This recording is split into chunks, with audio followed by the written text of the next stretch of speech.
I'm the out-of-body atheist, and it's been a while. I want to talk to you about how I, as an atheist, experience and deal with death and mourning. And this video was inspired by the fact that not only do I improbably have a spouse, but my spouse is a strongly religious person. And my spouse recently lost a loved one. I've seen believers lose loved ones before, and as a non-believer, I've lost loved ones.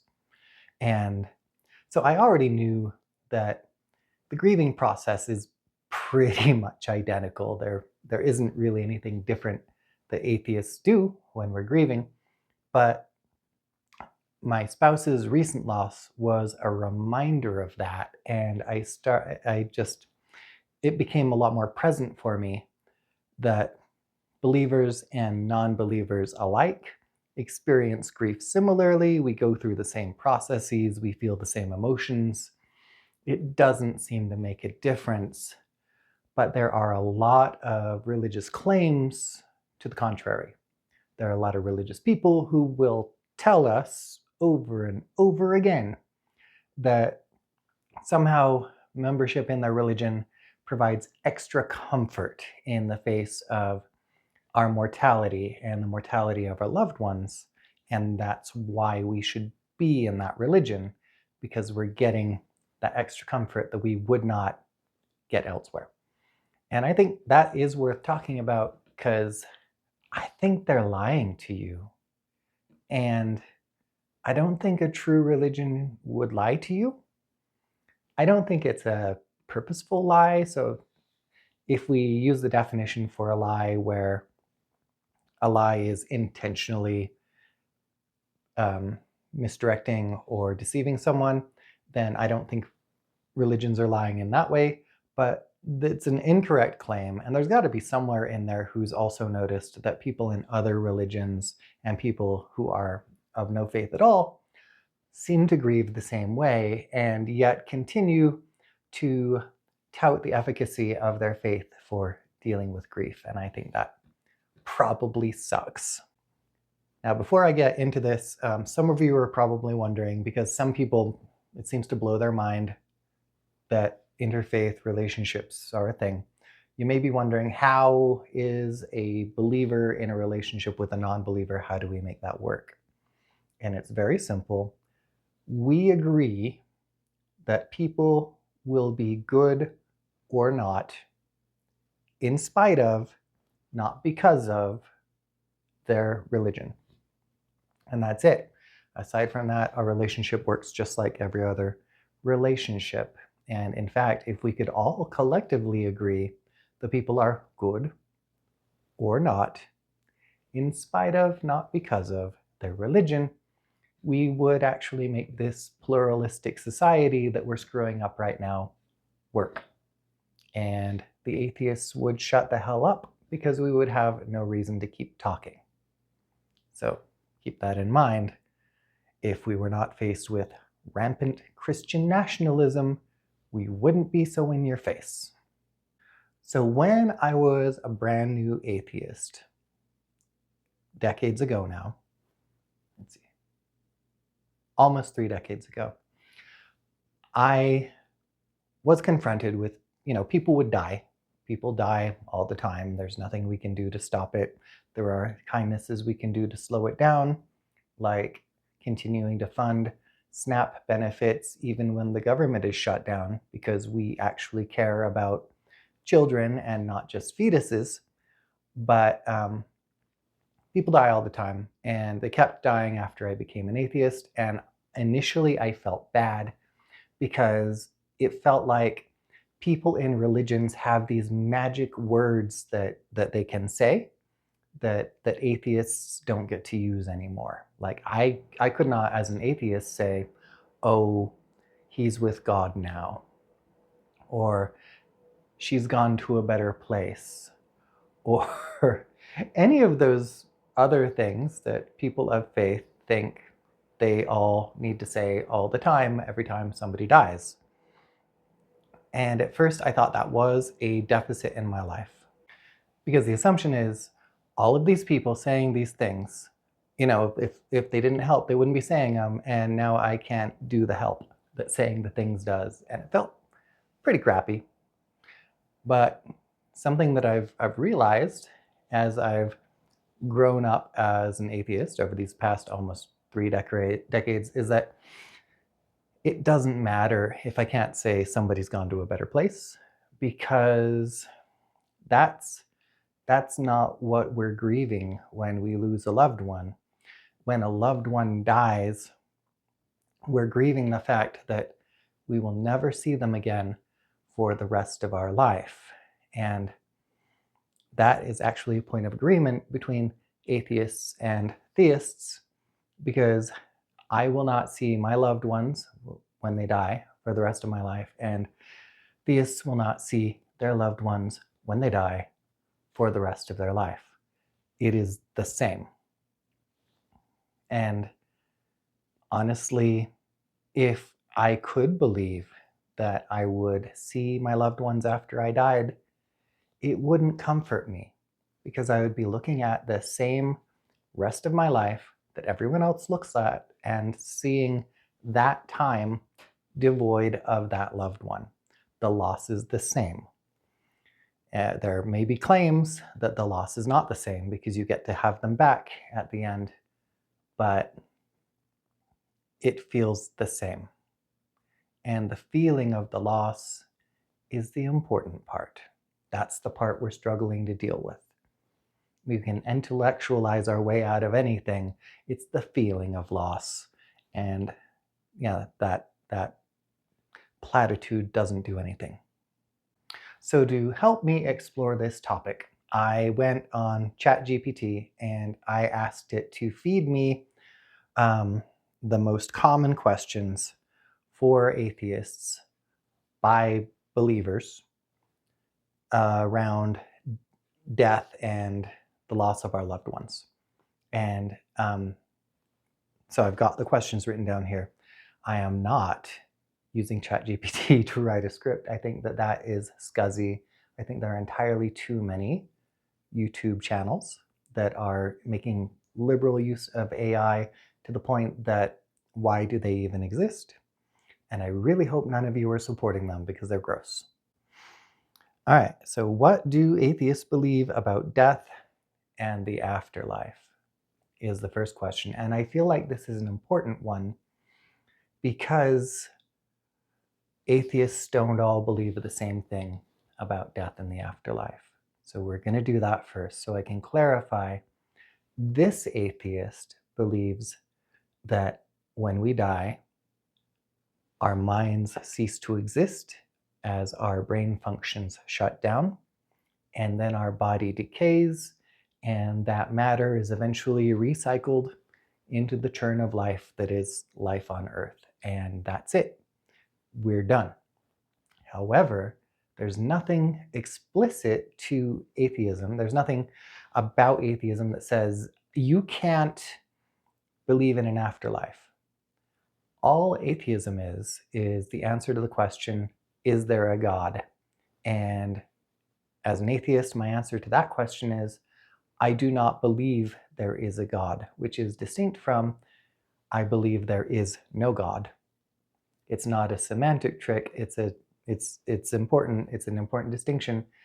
But there are atheists who do not believe in a God, but do believe in reincarnation or extraterrestrials that will maybe make a copy of their brain patterns. I'm making that up, but you can be an atheist and believe that. You can be an atheist and believe in anything but a God. And so you can be an atheist and believe in ghosts. You can be an atheist and believe in a soul that carries on after you pass away. You can believe any of that stuff. I don't, but an atheist could. Next question. Aren't you afraid of dying if you don't believe in heaven? I know a lot of people who are afraid of dying because they do believe in heaven. Because people who believe in heaven also tend to believe in its corollary, hell. Or, so I'm in Utah, and here in Utah, we're the dominant faith is the Church of Jesus Christ of Latter-day Saints, who I will henceforth call Mormon, because that's a really long name. Mormons don't believe in hell. They believe in an outer darkness. They believe in afterlife that's a lot like Earth, where you go if you don't deserve to go to the outer darkness. And then they believe in 2 different levels of heaven, depending on how special you are.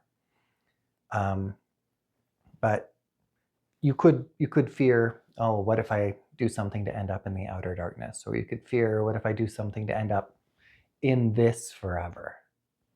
Which honestly doesn't sound that bad for me, but they teach you to really want that heaven part.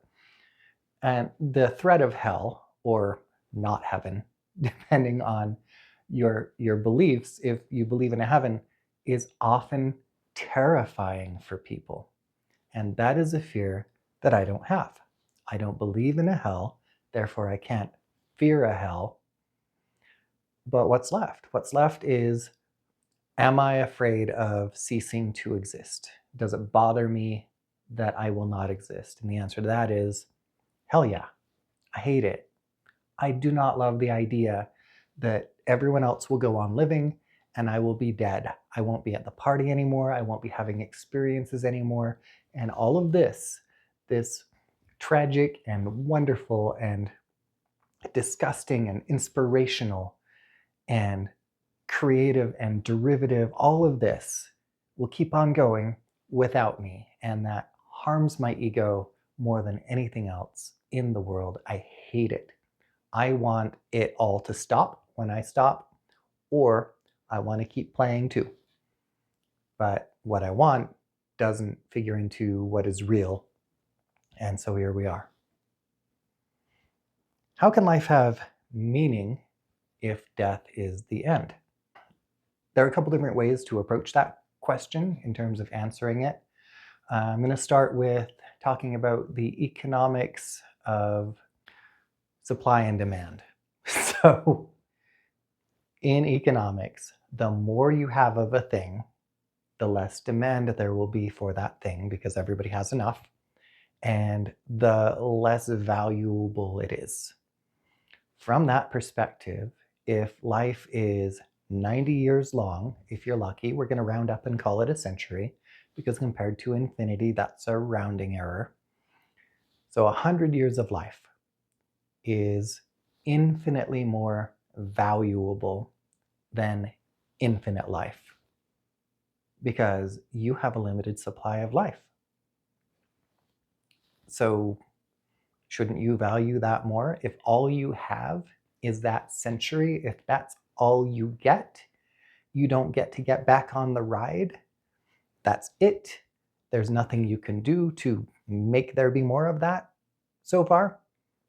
That's worth a hell of a lot more. Every minute of that life is worth infinitely more than a life of infinite minutes, if we assume that the rules of economics apply to how humans value everything. Now, if that is not satisfying for you, if, like me, you think that capitalism isn't the end-all be-all of the human experience, there's another way to approach it. And that is that there is no external giver of meaning in my life that I know of. All of the meaning in my life has been assigned by me. When I cease to exist, yes, that meaning will end, but I can build the meanings around what will continue to happen after I'm dead. For instance, I reproduced. I have at least one human being out there in the world with half of my genes. And the well-being of that person matters to me. And knowing that that person is okay, and knowing that I'm doing all that I can to help ensure that that person is okay, adds meaning to my life. If I don't have direct descendants to worry about and want to create a good world to last after my death, most of us have indirect descendants. We love our nieces, we love our nephews. And all of those generations are going to continue to exist after we're dead. And leaving a better world for all of them should probably mean something for us if we're not a psychopath or a sociopath. And yeah, my life ending doesn't change that. I'm not going to live for only the life I have. I do also live for our descendants, the people who will inherit this world from us. I want to leave them a good world. And there are enough people who believe that the world is ending, that leaving a good world is a challenge. It is a challenge for more than a lifetime. I don't feel like there's nothing. If there's no afterlife, what is the point of being good? Well, my spouse and I agree that we murder exactly as many people as we want to every day. Every day I go out into the world and I just murder everyone I want to murder. I non-consensually cuddle everyone I want to non-consensually cuddle. And because I'm a well-adjusted human being, and I'm not a sociopath or a psychopath, I don't have anger issues that I haven't dealt with, I can just go out in the world and be myself. And because I don't believe in original sin, myself is good. What is the point of being good? Being myself. Being myself makes me good. I want to help people because that's who I am. If I don't get anything out of it, knowing that the lives we touch during our lives have just beautiful and amazing and unexpected ripples that go through our society, and I could accidentally create something beautiful just by being nice, that's enough. I don't need brownie points. I don't need a threat of punishment. I don't need a mansion in heaven. I wouldn't want a mansion on earth. A mansion is too stupid big. I don't need that much house. I don't need more than 3 bathrooms tops.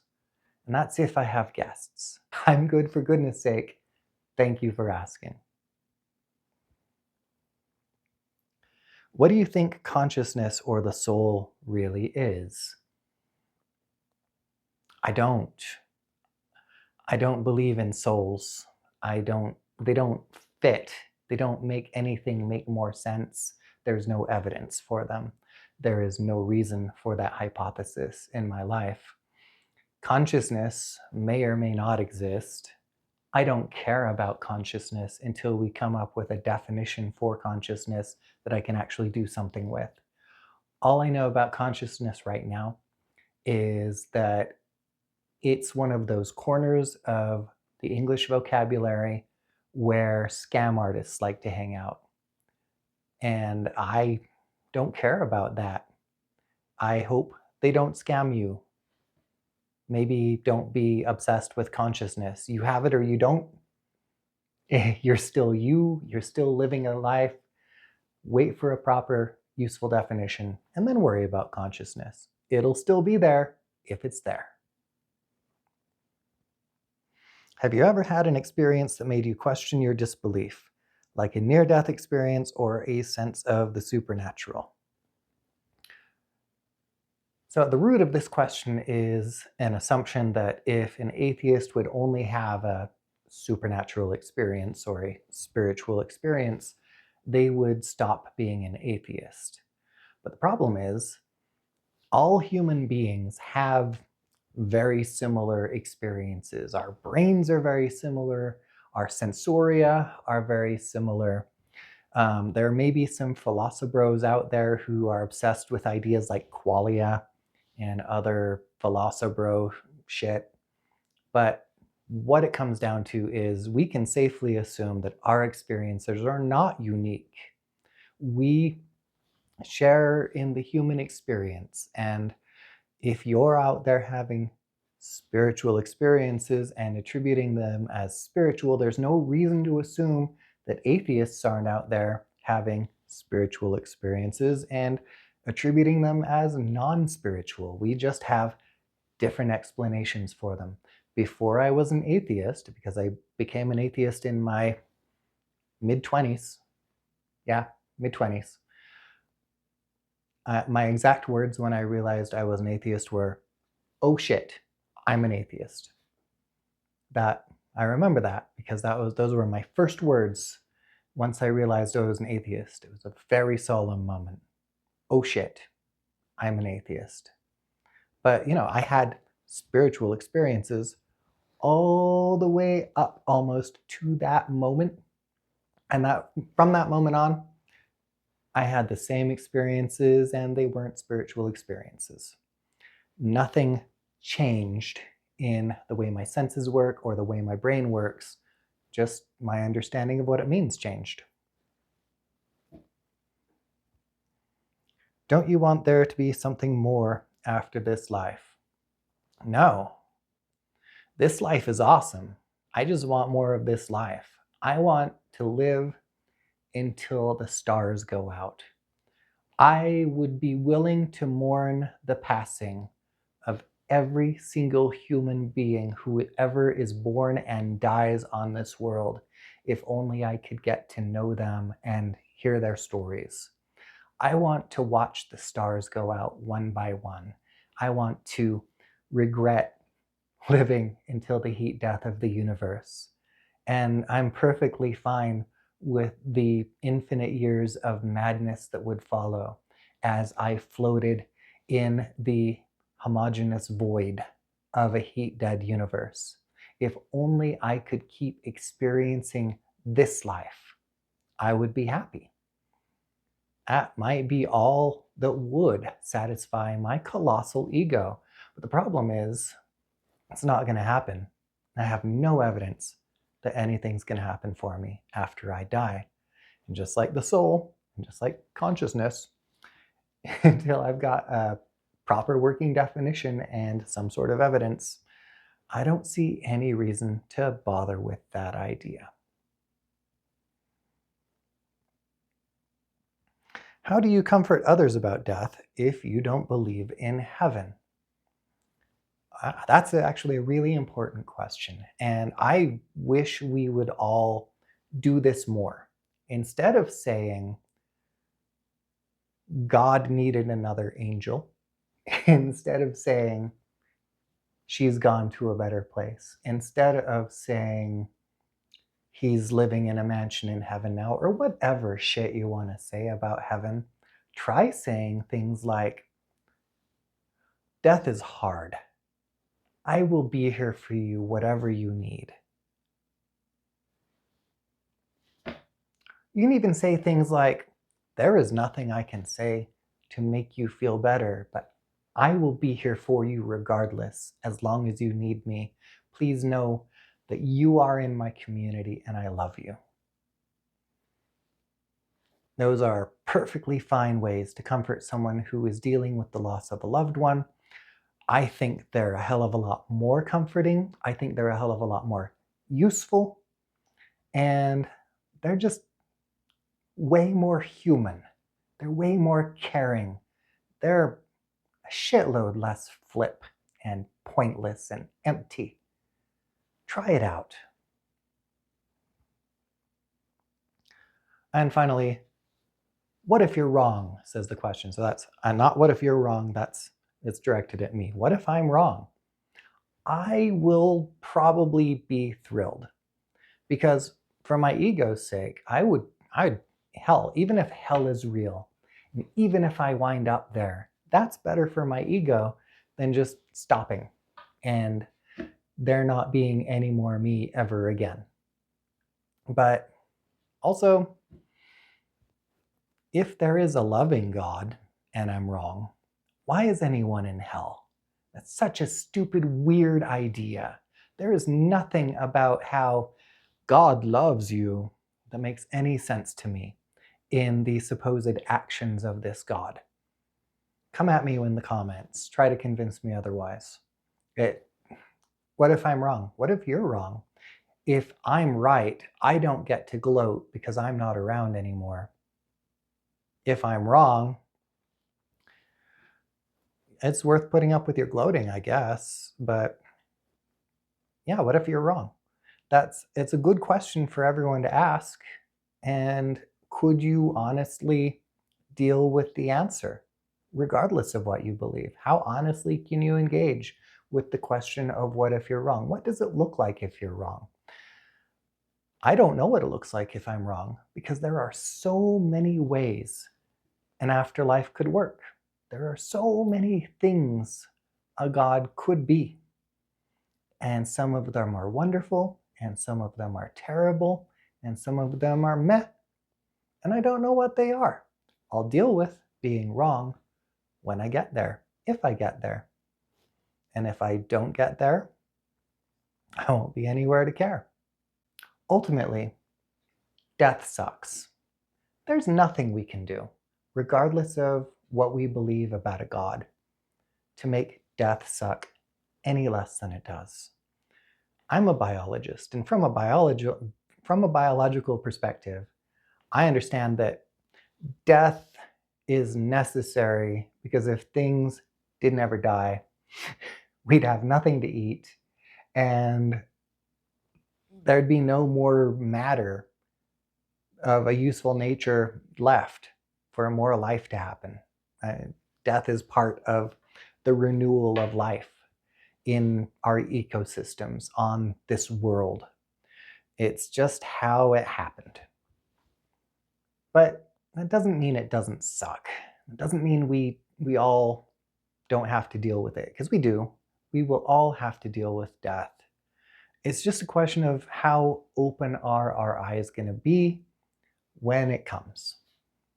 And does our faith really reduce our sadness when we are confronted with death, or are we just putting our mourning off?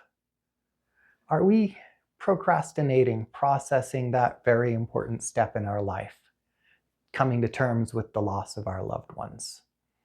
Because that might not be healthy. I'm not a psychologist, so I'm not going to say that's not healthy. It seems like it might not be healthy, though. Come at me in the comments, psychologists. It feels a lot like our discomfort with death, just in general, is something that religions have kind of evolved over time to take advantage of. I'm not saying that it's like an intentional choice anyone made, but religions that co-opt basic human experience tend to do a lot better than religions that don't. So the more things we would do anyway that a religion can take credit for, the more successful we can expect that religion to be, because the more terrified we're going to be of losing our faith, because the harder it'll be for us to realize that if you stop believing in God, I've found, it doesn't change anything. Everything just keeps happening the way it did. You're not happier, you're not sadder, you don't benefit more or less, you're not blessed or cursed. You just keep going, and life just keeps happening, and people keep being kind and cruel in about the same proportions. And it turns out that whatever religion you left wasn't doing all the things it said it did. The only thing that you lose when you leave your religion is the community of that religion. And to that, all I have to say is, if they really care about you, you won't lose them if you leave the faith.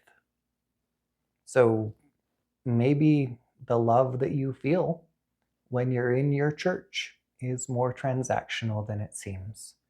Because if they really love you, they'll love you as an atheist, they'll love you as an apostate, because you're still you. I think I'm done ranting. I hope you enjoyed it or got something out of it. If it just made you mad, come at me in the comments. I'd really appreciate it if you asked me questions. This is your chance. What do you want to know about what this atheist believes? Do you want to challenge this atheist with any problems you think will stump me Hell, I'd love to be stumped. I'd love any evidence for the existence of any of the religious claims. Can you back them up? Leave a comment. You're making my life easier if you give me that to work with. Like this video, subscribe to my channel. I'd like to thank the 37 subscribers that I still have after taking several months off to process what it means that I'm starting an atheist channel in a country that is descending into Christian nationalism. If you're considering doing the same thing, make an emergency plan, have a go bag ready, have a plan for where you're going to go when you flee the country. Because I feel like this shit's just getting started, and it's already getting really gross. Paramilitary organizations run by our own government are already tear gassing our own citizens. The courts are being ignored by the administrative branch. Congress has shut itself down rather than perform its function as a check on the administrative branch. We are already, right now in this moment, functionally a dictatorship because there is no pushback on anything the Trump administration does. We're already 50% of the way through with Project 2025. I was thinking we'd see a progression through that in 4 years, and that was bad enough. We could get through the whole thing in a year if things continue trending how they are. So I'm just saying, if you're going to start an atheist channel on YouTube right now, have an escape plan. And no, I'm not going to tell you what mine is. That would be incredibly stupid. Hope you all enjoy the rest of your day. Good luck.